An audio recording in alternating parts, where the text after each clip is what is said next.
Hello public, কেমন আছেন? বাজারে এখন গরম খবর, প্রথম আলোর জরিপ। সেখানে নাকি বিএনপি 208 আসনে যেতে সরকার গঠন করে ফেলছে, মানে কেল্লা ফতে। কিন্তু ভাই, জরিপ তো আর ব্যালট বাক্স না।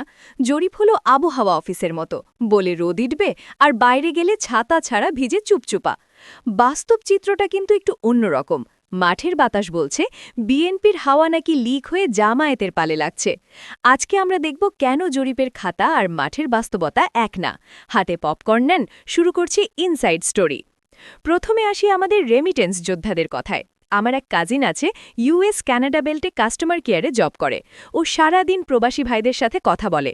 ওর রিপোর্ট শুনলে বিএনপির হার্টবিট মিস হতে পারে।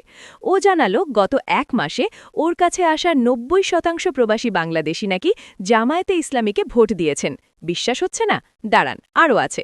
মধ্যপ্রাচ্যের হাবিব ভাই কাতার থেকে ফোন দিয়ে বলল, দোস্ত, আমাদের সার্কেলের 74% ভোট কিন্তু দাড়িপাল্লায় গেছে। মানে কি ভাই, প্রবাসীরা কি দেশে এসে ভোট দিচ্ছে না? দিচ্ছে না, কিন্তু তাদের ফ্যামিলিকে ফোন করে বলে দিচ্ছে ওই মার্কায় ভোট দিবি। আর ফ্যামিলি তো প্রবাসীর কথায় ওঠে আর বসে। বিএনপি ভাবছে তাদের ভোট ব্যাংক ফিক্সড ডিপোজিট, কিন্তু সুদের টাকা যে অন্য কেউ তুলে নিচ্ছে সেই খবর কি তাদের আছে? এখন আসি সবচেয়ে ইন্টারেস্টিং পার্টে, সংখ্যালঘু ভোট। সাধারণত আমরা জানি হিন্দু ভাই বোনেরা জামায়াতকে ভয় পায়, কিন্তু এবার সিনারিও উল্টা।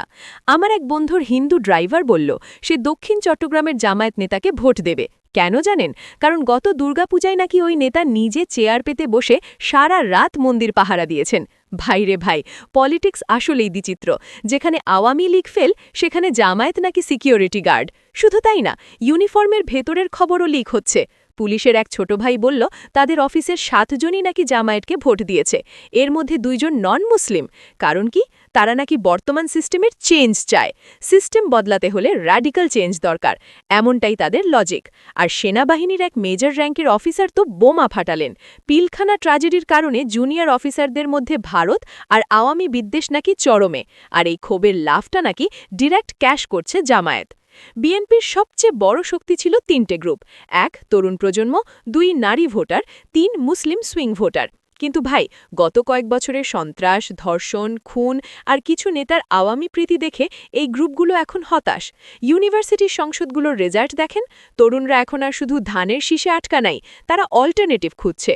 আর মুসলিম সুইং ভোটাররা তো দেখছেই কে ইসলামের কথা বলে আর কে কাজের বেলায় ঠনঠন।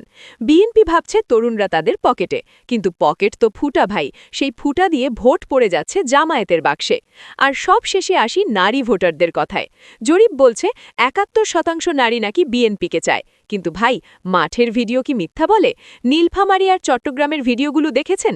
লাখ লাখ পর্দাসীন নারী রাজপথে নেমে মিছিল করছেন, তাও আবার জামায়াতের মিছিলে। ভাই, জোর করে কি আর বোরকা পরা নারীদের মিছিলে আনা যায়? এটা তো আবেগের ব্যাপার, বিশ্বাসের ব্যাপার। চট্টগ্রাম 10 আর 9-এর মিছিল দেখে তো মনে হলো এটা ভোট না, যেন বিপ্লব হচ্ছে। তো শেষ কথা হলো, প্রথম আলোর জরিপ হয়তো টেবিলে বসে করা, কিন্তু মাঠের জরিপ হচ্ছে রোদে পুড়ে বৃষ্টিতে ভেজে। বিএনপি যদি মনে করে 208 আসন তাদের পকেটে, তবে তারা হয়তো দিনমজুরের স্বপ্ন দেখছে। সাবধান, মাঠ কিন্তু বদলাইছে। পাবলিক এখন আর বোকা নয়। দেখা হবে ভোটের রেজাল্টে। টাটা।